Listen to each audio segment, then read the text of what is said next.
Hello everyone, मैं विश्वजीत सिंह आप सभी का दी इन पर स्वागत करता हूं। दोस्तों, आज की इस वीडियो के अंदर में हम MA history MHI 04 lesson 8 Delhi सल्तनत के अंतर्गत राज्य पढ़ने वाले हैं।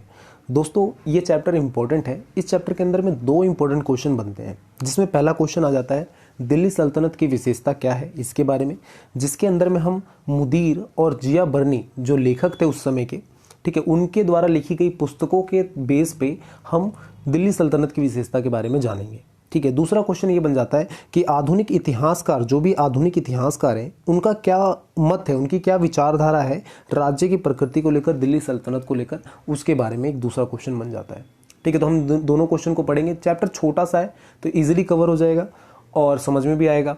और दूसरी चीज़ दोस्तों, ये चैप्टर को आप पढ़ोगे तो बहुत सारी चीज़ जानने के लिए मिलेंगी। कई जगह पे आपको ये लगेगा लिखने वाला या फिर हमें जो चीज़ें बता रहा है, ठीक है, तो वो थोड़ा कहीं ना कहीं बायस्ड है किसी चीज़ को लेकर। ये मेरा पर्सनल ओपिनियन है, तो एक बार आप खुद पढ़ना, खुद जज करना कि क्या है। ठीक है, मैं किसी के बारे में नहीं बोल सकता, बट आप खुद एक बार जज करना। यहाँ पे क्वेश्चन ऑफ द वीडियो में आप सभी बच्चों को देना चाहूँगा। आपको ये बताना है कि तराइन का प्रथम और द्वितीय युद्ध किसके बीच में लड़ा गया था। ठीक है, तराइन का प्रथम और द्वितीय युद्ध किसके बीच में लड़ा गया था, आप कमेंट करके बता सकते हो। कमेंट बॉक्स खुला है आपके लिए। ठीक है, उसके बाद अगर किसी बच्चे को व्हाट्सएप का जो ग्रुप है उसको ज्वाइन करना हो तो कमेंट कर देना, मैं लिंक डाल दूंगा कमेंट बॉक्स में, जिसके बाद आप वहाँ पे ज्वाइन कर सकते हो। ठीक है, तो किसी भी स्टूडेंट्स को अगर व्हाट्सएप ग्रुप ज्वाइन करना हो तो कमेंट कर दे। दूसरी चीज़, अगर कमेंट ग्रुप को ज्वाइन करते हो तो जो भी आपस में एक दूसरे की हेल्प कर सकते हो, और आपकी हेल्प के लिए हमेशा मैं वहाँ पे अवेलेबल रहूँगा, तो वहाँ पे एक दूसरे की हेल्प भी हो जाती है, तो आप उसको ज्वाइन कर सकते हो। चलिए स्टार्ट करते हैं दोस्तों हमारा चैप्टर। तो मैंने आपको दोनों क्वेश्चन बताया कि हम क्या पढ़ने वाले हैं इस चैप्टर के अंदर में। सबसे पहले अगर हम किसी चीज़ को स्टार्ट करते हैं, मतलब जब हम पढ़ रहे होते हैं, तो सबसे पहला आपने देखा होगा, अगर आप शुरू से आप देख रहे होगे मेरी वीडियोस, तो हम स्रोत के बारे में डिस्कस करते हैं कि स्रोत क्या है, हमें दिल्ली सल्तनत के बारे में पता कैसे चलता है। तो जैसे आप मौर्य साम्राज्य के बारे में पढ़ते हो, चंद्रगुप्त मौर्य के बारे में पढ़ते हो, तो उस समय जो उनके मंत्री थे, चंद्रगुप्त मौर्य के मंत्री थे कौटिल्य या चाणक्य, उनके द्वारा एक पुस्तक लिखी गई, अर्थशास्त्र नामक पुस्तक लिखी गई, जिसके द्वारा हमें मौर्य साम्राज्य के बारे में पता चलता है। मौर्य साम्राज्य के बारे में पता चलता है। साथ साथ या फिर मेगास्थनीज के द्वारा, जो उस समय की यात्री आया था मेगास्थनीज, उसके द्वारा लिखी गई पुस्तक इंडिका, उसके थ्रू हमें मौर्य साम्राज्य के बारे में पता चलता है, जिससे हम कहते हैं मौर्य साम्राज्य की प्रशासन व्यवस्था ऐसी थी, मौर्य साम्राज्य में राजा ऐसे काम करते थे, मौर्य साम्राज्य में राजा ने ये काम किया। ये सारी चीजें हमें समझ में आती है। उसी तरह से आज के इस चैप्टर के अंदर में हम दो स्रोतों के बारे में बात करेंगे, जिसके स्टडी करने से आपको दिल्ली सल्तनत के बारे में समझ में आएगा। स्रोत कौन कौन से हैं, तो मुदीर और जिया बर्नी। ठीक है, समझ में आता है। अभी स्टार्ट हमारा चैप्टर यहाँ से हो जाता है। हमारा पहला क्वेश्चन आ जाता है दिल्ली सल्तनत की विशेषताएं, जो मैं करवाने जा रहा हूँ। तो चैप्टर को जो भी वीडियो है लास्ट तक देखिएगा, समझ में आए जिससे आपको चीजें। चलिए स्टार्ट करते हैं। सबसे पहले दोस्तों, हमारा जो पहला स्रोत है मुदीर का आ जाता है। मुदीर, ठीक है, जिनका पूरा नाम है फक्र ए मुदीर, इनके द्वारा किताब लिखी गई अदाब अल हर्ब। ठीक है, ये उर्दू नाम है तो थोड़ा सा याद रखना, अदाब अल हर्ब व सुजात, अदाब अल हर्ब व सुजात, जिसका हिंदी के अंदर में अर्थ होता है राजाओं के रिवाज और प्रजा पर शासन। राजाओं के रिवाज और प्रजा पर शासन। ठीक है, समझ में आता है। ये किताब दोस्तों इल्तुमिश के शासन काल में लिखा गया, इवन इल्तुमिश के सम्मान में लिखी गई। अगर आप किसी के सम्मान में कोई चीज लिखते हो तो आप उसके अंदर में बुराई नहीं लिख सकते। ठीक है, समझ में आता है। तो ये चीज़ें, इस किताब को टोटल 40 चैप्टर्स में बांटे गए हैं, 40 पार्ट्स में बांटे गए हैं, जिसके अंदर में से पहले 12 जो चैप्टर है वो सुल्तान के सद्गुणों, कर्तव्यों के जिक्र करते हैं, बताते हैं उसके बारे में कि राजा कैसा था, क्या प्रशासन काम किया, राजा कितना अच्छा था, इसके बारे में 12 चैप्टर है।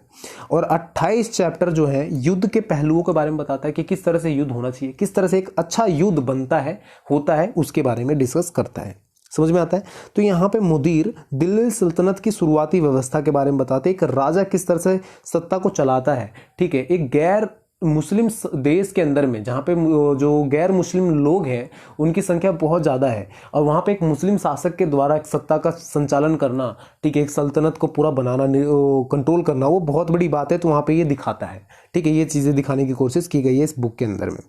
आगे आप यहाँ पे 2 पॉइंट देखोगे मुदीर का दोस्तों, जहाँ पे वो सुझाव देता है, 2 अलग अलग तरह की चीज़ों को वो पॉइंट करता है, जिसमें पहला जो आप मैं डिस्कस कर रहा हूँ आपके साथ में, जहाँ पे ये कहता है कि किसी भी गैर शत्रु का आक्रमण करने या जीतने से पहले सुल्तान क्या करता था, विरोधी पक्षी के साथ औपचारिक भेंट करता था।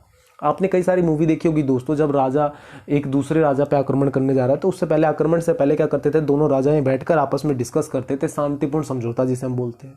तो मुदीर भी पहले वाले जो यहाँ पे लाइन है उसको शांतिपूर्ण कहता है कि राजा जो सुल्तान थे वो होते थे, राजा होते थे, इस्लामिक राजा होते थे, वो पहले शांतिपूर्ण समझौते पे बातचीत करते थे। और समझौता किस प्रकार का होता था, जो राजा वो हुआ करते थे वो विपक्षी राजा से कहते थे इस्लाम कबूल कर लो, ठीक है, या फिर आप जजिया कर दो।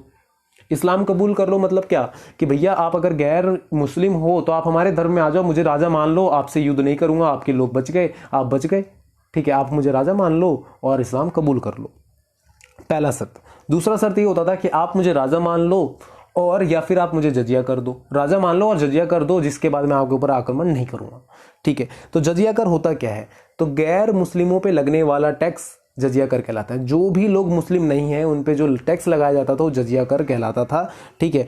तो इस तरह से शर्त रखी जाती थी। तो मुदीर यहाँ पे कहते हैं ये शांतिपूर्ण समझौता हुआ करता था युद्ध से पहले। पर अगर मान लो किसी गैर मुस्लिम ने मुस्लिम शहर पर आक्रमण कर दिया तो वहाँ पे ये कहा गया है कि जो मुसलमान औरतें थे, दास थे, मुसलमान आदमी थे, अपनी मालिक के लिए, अपनी मालिक की सुरक्षा के लिए वो आगे आ जाती थी, ठीक है। जिससे मतलब वो आगे आना उनका कर्तव्य बताया गया। जैसे मान लो कभी किसी हिंदू राजा ने मुसलमान पे आक्रमण किया तो जो भी वहाँ के दास थे, औरतें थी, महिलाएं थी, ठीक है, आदमी थे, वो सारे अपनी राजाओं की सुरक्षा के लिए आगे आ सकते थे, ऐसा कहा गया है, ठीक है। समझ में आता है दोस्तों। यहाँ पे जिया जो ये मुदीर है, मुदीर कहते हैं एक शासक, एक मतलब आदर्श शासक किस प्रकार का होना चाहिए इसके बारे में भी वो बात करते हैं, जिसमें वो न्यायवर्दी मतलब एक मतलब वो न्याय का बताते हैं, न्याय का किस तरह से होना चाहिए इसके बारे में भी बात करते हैं। जिसमें वो मुदीर कहते हैं कि जो शासक है और शासक उसके अधिकारी दो तरह की चीज़ें, दो तरह हो सकते हैं, वर्गीकृत करते हैं दो चीज़ों में, मतलब दमनकारी हो सकते हैं या फिर न्यायोचित हो सकते हैं। दमनकारी मतलब क्या, जिसको दबाने वाला, दमनकारी मतलब दबाने वाला, आवाज़ को दबाने वाला, मतलब शोषक हो, बलपूर्वक हो, जो बलपूर्वक चीज़ों को हैंडल करे, शासक इस तरह का हो सकता है। या फिर न्यायोचित हो, जो सभी सम्मान कल्याण की बात करता हो, सबको समृद्ध करने की बात करता हो और न्याय देने की बात करता हो, इस तरह का शासक हो सकता है, उसके अधिकारी हो सकते हैं। तो मुदीर इस तरह से एक आदर्श राज्य की कल्पना करता है। यहाँ पे बताता है कि पुराने समय से ही न्याय इस्लामिक शासकों का महत्वपूर्ण कर्तव्य रहा है। यहाँ पे मुदीर कहता है कि जो पुराने शासक ही थे, पुराने टाइम से ही, ऑल टाइम से ही जो न्याय का बेस रहा है वो इस्लाम, मतलब न्याय प्रिय शासक रहे हैं। जो इस्लामिक शासक थे वो न्याय को बहुत ज़्यादा पसंद करते, तो ऐसा ये मानता है, ठीक है। इसलिए सुस्पष्ट था कि वो लेखक चाहता था कि राज्य को शासित वर्ग द्वारा सकारात्मक रूप से देखा जाए। देखो यहाँ पे ना खुद ही यहाँ पे बताया भी गया है कि लेखक इस तरह की चीज़ें इसलिए लिख रहा था कि शासक जो वर्ग, जो राजा था, वो अपने या फिर पढ़ने वाले को ये लगे कि ये जो चीज़ें हो रही हैं वो सारा कुछ अच्छा है। फॉर एग्जाम्पल मान के चलो, हमें दिल्ली गवर्नमेंट ने, केजरीवाल जी ने, आम आदमी पार्टी ने एक अपॉइंट किया कि बेटे आपको या फिर सर आपको एक ना लिखना है, हमारे बारे में अच्छी खासियत लिखनी है। तो अगर मैं उसके बारे में खासियत लिखने के लिए मुझे बुलाया तो मैं उसकी बुराई नहीं लिख सकता। और खासियत लिखने का मेन मोटिव क्या हुआ कि जो भी पढ़े तो उसको दिल्ली के सरकार के बारे में अच्छा लिखे, ठीक है, समझ में आता है। अगर मैं बुरा लिख दूंगा तो बंदा मुझे क्यों बुलाएगा, ठीक है, कभी मुझे क्यों याद करेगा या फिर मुझे क्यों पेमेंट करेगा, मेरे जो काम किया मैंने उसका क्यों पेमेंट करेगा, क्यों भरताना देगा वो, ठीक है, समझ में आता है। तो इस तरह से चीज़ें चलता है मुदीर का। अब हम आगे बात करेंगे दोस्तों आपका बर्नी का, जिया बर्नी का, जिसने मोहम्मद बिन तुगलक के टाइम पर, ठीक है, जिया बर्नी ने अपनी किताब लिखी जिसका नाम था फतवाए जहांदारी, ठीक है, फतवाए जहांदारी, जिसका हिंदी अर्थ होता है शासन के सिद्धांत, ठीक है, शासन के सिद्धांत।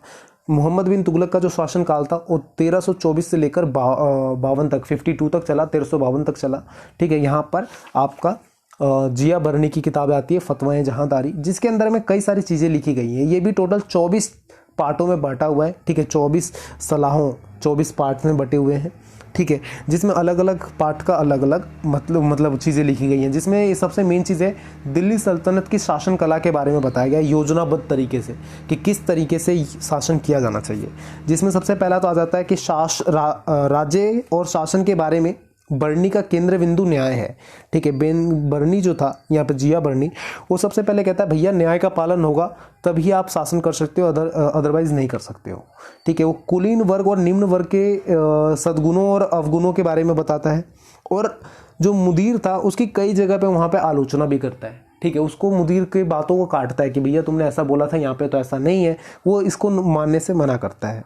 ठीक है, यहाँ पे ये जैसे आप देखोगे तो जो ये जिया बरनी था, वहाँ पे मुसलमानों की नैतिकता और उच्च वंश के मुसलमानों को महत्व और शासकीय महत्वपूर्ण और शासकीय पद देने की बात करता है। ठीक है, यहाँ पे कहता है कि भैया जो इम्पोर्टेंट पद है या फिर कुछ भी है तो वो उच्च वर्ग के जो मुसलमान हैं उनको दो, गैर मुस्लिमों को वो पद से वंचित रखने की भी बात करता है। ठीक है, और गैर मुस्लिमों को वो काफिर के तौर पे देखता है। काफिर मतलब जो गैर मुस्लिम है, बेकार है, उनको मारने की बात कहा जाता है, पर वो उस तरह से नहीं दिखाया है कि मार दो, ऐसा कुछ नहीं है। जो आज के समय में प्रोपोगंडा फैलाया जाता है कि काफिरों को मार दिया जाना चाहिए, काफिर है इनको हटा दिया जाना चाहिए, भगा दिया जाना चाहिए, इस तरह का यहाँ पे नहीं दिखाया गया है। ठीक है, समझ में आता है। आपने कई बार सोशल मीडिया में इस तरह की वर्ड सुनेंगे, काफिर है, तुम काफिर हो, तो ये सारी चीजें यहाँ पे भी देखने के लिए मिलती है, बट थोड़ा अलग तरीके से यहाँ पे पेश किया गया है। ठीक है, तो यहाँ पे ये कहता है कि एक आदर्श मुसलमान शासक वह शासक है जो इस्लाम धर्म को संरक्षण देने वाला हो और काफिर को दंडित करता हो। यहाँ पे भी वही बात बताई गई है कि एक आदर्श शासक वही कहलाता है जो इस्लाम धर्म को माने, इस्लाम धर्म के अनुसार शासन करे और काफिर को मार दे। जो काफिर होते कौन है, तो जो गैर मुस्लिम है उसको यहाँ पे काफिर की तरह ट्रीट किया जाता है। ठीक है, समझ में आता है, गैर मुस्लिमों को काफिर की तरह माना जाता है। आगे मैं बात करूं यहाँ पर, तो बरनी के अनुसार न्याय का अनुसरण करके सुल्तान पृथ्वी पर भगवान की छाया बन सकता है। अगर मान लो आप न्याय करते हो, बहुत ज़्यादा न्याय प्रिय हो, तो भगवान की जगह आप ले सकते हो पृथ्वी पर भगवान, मतलब इंसानों के अंदर में भगवान आपको देखा जा सकता है कि राजा को इस तरह से यहाँ पे बरनी ये भी कहता है। ठीक है, और यहाँ पे मतलब फसल के नुकसान पर जजिया कर ना लेने की बात करता है, जो अच्छा ही बात लगती है मुझे। जैसे जजिया कर किससे लिया जाता था, जो गैर मुस्लिम, जो मुस्लिम नहीं होते थे वो लोग जजिया कर भरते थे, टैक्स भरते थे। यहाँ पे बरनी कहता है कि अगर मान लो किसी व्यक्ति का फसल का नुकसान हो गया, ठीक है, मौसम खराब था, कुछ हो गया, तो उसका जजिया कर माफ कर दिया जाना चाहिए। और साथ साथ यहाँ पे जैसे वो कहता है ना, गैर मुस्लिमों को महत्वपूर्ण पदों पे शामिल नहीं किया जाना चाहिए, तो उसकी जगह पे वहाँ पे न्याय की धारणा के साथ साथ वो दया क्षमा में परिवर्तित हो जाती है। जो न्याय की भावना थी ना उसकी, कि सब एक समान है, सब ऐसे हैं, वो यहाँ पर दया और क्षमा में परिवर्तित हो जाती है। ठीक है, समझ में आता है। तो इस तरह से बरनी का पूरा चलता है। बरनी कहता है कि धर्म को सख्ती से शासन पर आधार नहीं बन सकता। जैसे बरनी यहाँ पे एक चीज़ और कहता है कि दो तरह की चीज़ें आती हैं राजनीतिक के अंदर में। जब आप किसी सत्ता के अंदर में बैठे हो, किसी पोस्ट पे बैठे हो, तो आपको मिलेगा एक राजनीतिक विवेक। राजनीतिक विवेक मतलब क्या, सियासत के आधार पर चुनना, और दूसरा होता है धार्मिक विवेक। धार्मिक विवेक मतलब धर्म के आधार पर चुनना। यहाँ पे अगर मैं सही वर्ड यूज़ करूँ जो बुक के अंदर में आपके बताया गया है, तो यहाँ पे राजनीतिक विवेक और शरिया कानून के बारे में कहा गया कि आपको दो तरह की चीज़ें मिलेंगी। एक राजनीतिक में जो जरूरी है वो कदम उठाओ, और दूसरा धर्म के अंदर में जो जरूरी है वो कदम उठाओ। अगर दोनों के बीच में चुनना हो तो हमेशा आप राजनीतिक वाले को चुनो, ना कि धर्म वाले को चुनो। आज के समय में पॉलिटिकल जो पार्टीज हैं इसका एकदम सटीक तरीके से यूज करते हैं। किसी भी पार्टी को उठा लो, किसी भी पार्टी को उठा लो, एकदम सटीक तरीके से यूज करते हैं। ठीक है, अगर मान लो आप ना अभी करंट में यूपी में चुनाव होने वाले हैं, ठीक है, तो आप देखोगे तो जैसे हिंदू लोगों का यूज करने के लिए हिंदू तरह के लोगों का वहां पे उतारा जाता है, उनके मुद्दों को उठाया जाता है। ठीक है, जिससे वो हिंदू लोग वहां पे आए। मुस्लिमों लोगों का यूज करने के लिए, उनके वोट बैंक का यूज करने के लिए वहां पे मुस्लिम कैंडिडेट को उतारा जाता है, उनके तरह से बिहेव किया जाता है जिससे उनके लोगों को आकर्षित कर सके। तो यहाँ पे क्या कर दिखाता है कि जो उनके राजनीति के अनुसार जरूरी है, अगर वो ऐसा नहीं करेंगे तो क्या लगेगा मुस्लिम लोगों को, यार ये मेरे लिए अच्छा नहीं करने वाला है काम, तो उसको वोट नहीं देंगे, ऐसा। तो उसके कारण से ये चीजें होती हैं। ठीक है, तो ये सारा राजनीतिक प्रोपोगेंडा होता है। तो यहाँ पे जिया बरनी ने सोचो उस टाइम पे बता दिया था, 1354-55 में लिखा गया था, 52 में लिखा गया था एक पूरा किताब, और उस टाइम पे उन्होंने ये चीजें बता दी कि अगर राजनीतिक विवेक और धार्मिक विवेक के अंदर में बाध्यताएं हैं, दोनों के बीच में चयन का प्रॉब्लम आए, तो आप हमेशा राजनीतिक को चुनो। और आज हमारी पॉलिटिकल पार्टी बहुत बखूबी जिया बरनी की बात को मान रहे हैं, जबकि मैं गारंटी ये भी दे सकता हूं कि जितनी भी पॉलिटिकल पार्टी है उन्होंने इस वाली चीज को पढ़ा भी नहीं होगा कभी, पर फिर भी वो फॉलो कर रहे हैं। सोचो जिया बरनी कितना खुश हो रहा होगा आज के समय में। तो यहाँ पे मुदीर और जिया बरनी की कई जगह पे टकराव भी देखता है, अलग अलग टॉपिक्स के ऊपर में टकराव भी देखने के लिए मिलता है। अब आते हैं दोस्तों हमारा अगला क्वेश्चन के ऊपर में। जो अगला क्वेश्चन आपका बनता है यहाँ पर, वो राज्य की प्रकृति को आधुनिक इतिहासकारों के मतों के अनुसार देखा जाता है, जिसके अंदर में दोस्तों कई सारे अलग अलग विचारकों के बारे में है। आपको मैं सलाह ये दूंगा एक बार कि आप इस वाले टॉपिक को एक बार खुद भी आप भी पढ़िएगा। मैं थोड़ा सा आपको बेसिकली बता देता हूँ जो आपको समझ में आए, ठीक है। एक बार आप सजेशन ये दूंगा कि आप एक बार खुद भी पढ़िएगा। इकोनॉमिक एंड सोसाइटी के मैक्स बर, ठीक है, वो दिल्ली सल्तनत को ये बताते हैं कि वंशानुगत राज्य के तौर पे देखते हो, ठीक है। वंशानुगत राज्य मतलब क्या, मेरे बाद मेरा बेटा, मेरे बेटे के बाद उसका बेटा, उसका बेटे के बाद उसका बेटा, इस तरह से पूरा प्रक्रिया चलेगा, तो वंशानुगत वो कहते हैं। वहीं पे जैकब रसेल, ठीक है, जैकब रसेल करके एक व्यक्ति आते हैं, ठीक है, वो कहते हैं रोसेल, जैकब रोसेल, ठीक है, कि वो कहते हैं कि वह ऐसे राज्य में शासक राज्य पर नियंत्रण के लिए कुछ प्रशिक्षित और भरोसेमंद अधिकारियों को आश्रित रहता है। मतलब यहाँ पे ये कहते हैं कि जो राजा था और इस तरह के राज्य के अंदर में अपने किसी भी चीज़ों के लिए वो एक भरोसेमंद साथी के ऊपर नियंत्रण, वो मतलब आश्रित रहता है, ठीक है, एकदम प्रशिक्षित, जो चीज़ों का नॉलेज हो। आज के एग्जाम्पल अगर लेके चले तो प्रधानमंत्री क्या इकोनॉमिक के रिलेटेड कोई फैसला ले सकते हैं? नोटबंदी का ही फैसला लिया उन्होंने, तो क्या खुद ले लिया उन्होंने? नहीं, वहाँ पे इकोनॉमिक के विशेषज्ञ बैठे होंगे, उन्होंने उनको राय विचार दिया होगा। IAS ऑफिसर, बड़े बड़े अधिकारी होते हैं, इकोनॉमिक विशेषज्ञ होते हैं, वो उनको राय विचार देते हैं कि भैया आप ये कदम ले सकते हो, ठीक है। उन्होंने सर्जिकल स्ट्राइक किया, तो क्या वो अपने आप ही खुद के युद्ध के ज्ञाता बन गए क्या कि वो जाकर कर दिए? ऐसा नहीं होता। वो उसके वहाँ पे सुरक्षा मंत्री वहाँ पे बैठा, रक्षा मंत्री बैठा, वो कई सारे युद्ध के अधिकारी बैठे, सैन्य अधिकारी बैठे हैं, वो बताते हैं कि ऐसा हमें करना चाहिए, ये जरूरी कदम है, फिर वो करते हैं, ठीक है। प्रधानमंत्री किसी हथियार का बड़ी सी कंपनी का उद्घाटन करे, तो प्रधानमंत्री को आइडिया आ रहा है क्या कि हथियार चाहिए, कौन सा हथियार चाहिए, वो बना रहे हैं, ठीक है। उनको ऐसा कोई आइडिया नहीं है। वो जो सैन्य अधिकारी होते हैं वो उन्हें सजेस्ट करते हैं कि सर हमें ये जरूरत है, इसके अनुसार से ये कदम उठाने चाहिए, ठीक है, समझ में आता है। तो यहाँ पे जेकब रसेल का ये मानना था। उसके बाद दोस्तों यहाँ पे आगे बात करोगे तो यहाँ पे कई सारे जो आधुनिक इतिहासकार हैं उनके मतों के बारे में आप पढ़ने के लिए मिलेगा आपको इसके अंदर में, जिसमें स्टैनली पानेपुले, ठीक है, ईश्वरी प्रसाद, ABM हबीबुल्ला, मोहम्मद हबीब, KN निज़ामी, इस तरह के कई सारे हैं जिसके बारे में आपको पढ़ने के लिए यहाँ पे मिलेगा, ठीक है, समझ में आता है। आगे अब यहाँ पे हम बात करते हैं तो दिल्ली सल्तनत की जो स्थापना का जो टाइम पीरियड है वो 1192 माना जाता है, जहाँ पे दिल्ली सल्तनत का स्थापना हो जाता है, और तराइन की दूसरी युद्ध के साथ में ही दिल्ली सल्तनत की स्थापना हो जाती है, ठीक है। तराइन की दूसरी युद्ध हुई, दिल्ली सल्तनत की स्थापना हुई, जहाँ पे तराइन से पहले का मतलब इसके टाइम पीरियड में क्या था, तुर्क लोग रहा करते थे तुर्की महाद्वीप के, जहाँ पे कभी लाहौर 1206 में या फिर कभी दिल्ली राजधानी रहा करती थी, लाहौर और दिल्ली रहती थी, तो मतलब एक फिक्स तरीके से नहीं चल रहा था चीज़ें। पर धीरे धीरे बाद में जब अलग अलग शासक आए और अच्छी तरीके से चलाया जाने लगा, तब वहाँ पे एक मतलब स्मूथ वे में दिल्ली सल्तनत पूरी तरह से बनकर सामने आया। साइमन डिग्वी के अनुसार ये कहा गया कि उस उच्च स्तरीय सैन्य संगठन क्षमता के कारण संभव हुआ। जो ये सारी चीज़ें हुई किस कारण से हुआ कि उनकी जो क्षमता थी, सैन्य क्षमता थी, बहुत ज़्यादा थी, बहुत ज़्यादा सैन्य लोग थे उनके पास में, इस कारण से हुआ। बट वहीं पे रोमिला थापर कहते हैं, रोमिला थापर की बुक थी early India from origin to 1300 AD, ठीक है। ये बुक बहुत अच्छी है, अगर कभी आपको मौका मिले तो आप पढ़िएगा, ठीक है। अर्ली इंडिया फ्रॉम ओरिजिन, ठीक है, इंडिया को उदय होने से पहले का जो टाइम पीरियड था उसके बारे में बात करती है, जहाँ पे ये कहती है कि जो भी चीज़ें हुई उसका सबसे बड़ा रीज़न क्या था कि इनके बीच में मतलब एकता नहीं थी, ठीक है। वो एक दूसरे से लड़ रहे थे, आपस में ही लड़ रहे थे, ठीक है, आपस में मुकाबला कर रहे थे, उसके कारण से सारी चीज़ें हुई, ठीक है। जैसे पृथ्वीराज चौहान की जो हार हुई, इसका हार का सबसे बड़ा कारण क्या था कि वह पहले ही मुकाबले में स्थिर नहीं थे और वो आपस में राजनीतिक आधार पर एक दूसरे से लड़ रहे थे, सारी चीज़ें थी, आपस में मतभेद था, उसके कारण से सारी चीज़ें हुई। अगर पृथ्वीराज चौहान जो तराइन का युद्ध जीत जाता, ठीक है, तो वो कभी भी दिल्ली सल्तनत को वापस स्थापित होने देता ही नहीं, दिल्ली सल्तनत बनने देता ही नहीं, भारत एक ऐसी राज्य रहता। पर आपस में ही राजा सब भिड़े हुए थे, इसके कारण से दिल्ली सल्तनत बना, ठीक है। आप एक बार इसको अगर पढ़ोगे, तराइन के युद्ध के बारे में पढ़ोगे, तब आपको समझ में आएगा कि क्या था, किस तरह से चीज़ें हमारे यहाँ से छूटती हुई चली गई जस्ट बिकॉज ऑफ आपस की लड़ाई के कारण से, ठीक है। तो आज भी यही चीज़ें हैं दोस्तों, अगर हम आपस में ही लड़ते रहेंगे ना, हिंदू मुस्लिम अलग अलग धर्म को लेकर, अलग अलग चीज़ों को लेकर, तो वहाँ पे ये चीज़ें होंगी। और ये जिया बर्नी ने बहुत अच्छी बात कही थी कि जब भी धर्म को लेकर लड़ाई आए ना, तो आप ना राजनीतिक विवेक का सहारा लीजिए, ठीक है। राजनीतिक विवेक के अंदर में कभी भी धर्म की लड़ाई को सही नहीं बताया गया है, पर यहाँ पे तो आजकल के जो नेता हैं उन्होंने अपने ज़रूरत के हिसाब से राजनीतिक विवेक का मतलब चेंज कर दिया है। कैसे? अगर मान लो आपका वोट बैंक बन रहा है किसी हिंदू मुस्लिम को लड़वा कर या फिर सिख किसी को भी लड़वा कर, कोई भी हो यार, किसी को भी लड़वा कर अगर आपका मतलब बन रहा है तो लड़वा दो।